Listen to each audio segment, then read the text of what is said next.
et bienvenue au conseil de la semaine. Avez-vous déjà eu l'occasion de voir dans votre relevé de compte de banque ces frais qui apparaissent à un montant de 42,50 $? Ils ont une petite description juste à côté et on les présente comme des NSF. En fait, ce sont des fonds de non-suffisance dans le compte de banque. Ça veut dire que tu n'as pas assez d'argent dans ton compte de banque pour couvrir les paiements préautorisés que tu avais faits, que ce soit tes factures fixes ou des factures variables, ou même tes chèques que tu aurais faits à quelqu'un. C'est pour ça que tu as des frais de 42,50 $.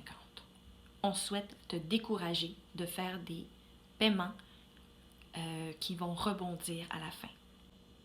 Par exemple, si tu fais un chèque de 200 $ à ton ami, mais que tu n'as que 175 $ dans ton compte de banque au moment où il dépose le chèque et qu'il a été traité, la banque va tout simplement refuser de transférer l'argent au destinataire.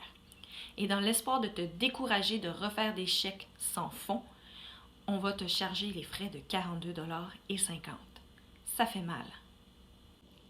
Alors, comment éviter les frais de non-suffisance de fonds? Première astuce. Assure-toi d'avoir de l'argent dans ton compte de banque avant d'émettre un chèque. Deuxième astuce. Connais tes dates de prélèvement automatique. Régulièrement, on sait qu'au début du mois, on doit payer notre loyer. Essaie de voir à quel moment Hydro, Bell, tous tes services de communication vont passer pour essayer de déterminer la date exacte à laquelle l'argent va être pris pour pouvoir toujours faire un suivi. Il y a toujours moyen de demander aux différentes institutions de changer la date de tes prélèvements automatiques si jamais ça tombe toujours à des mauvais moments de ton mois. Troisième astuce. Moyennant certains frais, les banques sont prêtes à autoriser ce qu'on appelle un découvert. C'est-à-dire que ton compte de banque peut tomber dans le négatif pendant une certaine période de temps avec certaines conditions à respecter. Et il n'y aura pas de frais de non-suffisance de fonds. Ça peut être très intéressant. Donc, si jamais vous avez régulièrement ces frais qui s'affichent dans votre compte de banque, c'est une option. Quatrième astuce. Si tu as une carte de crédit et que tu sais bien la gérer, tu peux demander ce qu'on appelle un virement en cas de découvert. En gros, c'est encore une fois, si tu n'as pas d'argent sur ton compte de banque, au lieu de t'engager des frais, l'institution financière va aller chercher l'argent sur ta carte de crédit. Il y a certaines banques qui demandent des frais pour faire cette transaction. Et ce qui est de particulier, c'est qu'on procède à une avance de fonds. Alors attention, les avances de fonds ne sont pas calculées de la même manière que les paiements habituels. Donc une avance de fonds est généralement calculée quotidiennement. Et pour pouvoir la rembourser, il faut avoir remboursé le solde entier de sa carte de crédit préalablement à le remboursement. Donc, c'est une option à avoir si vous avez la capacité de payer le solde de votre compte en tout temps à la fin du mois, mais une option à peut-être laisser de côté si vous avez de la difficulté au niveau de la gestion de vos cartes de crédit.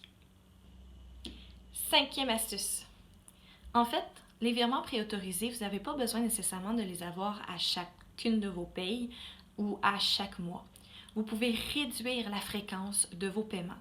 Donc, par exemple, si vous aviez tendance à payer vos assurances à un certain montant par mois, vous pourriez, avec un peu de discipline et de bonne volonté, tout simplement mettre cet argent de côté vous-même dans un compte épargne et tout simplement être en mesure de payer une fois par année. On vient de se retirer 12 occasions, on vient de se retirer 11 occasions d'avoir des frais de non-suffisance de fonds.